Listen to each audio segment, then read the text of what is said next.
তারপরে একটু ঘোরাফেরা করেন, দেখেন মাথা খারাপ ওই সাইডে, দেখেন ওই সাইডে সব বিল্ডিং আছে, পুরোটা দেখে নেন।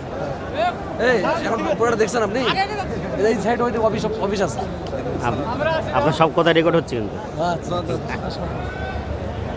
মিকাইল ইয়া করবেন না, জিয়ারত করবেন না?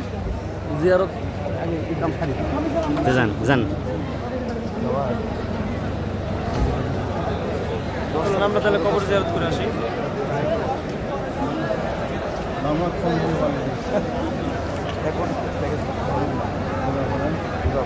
অবস্থা ভয়াবহ।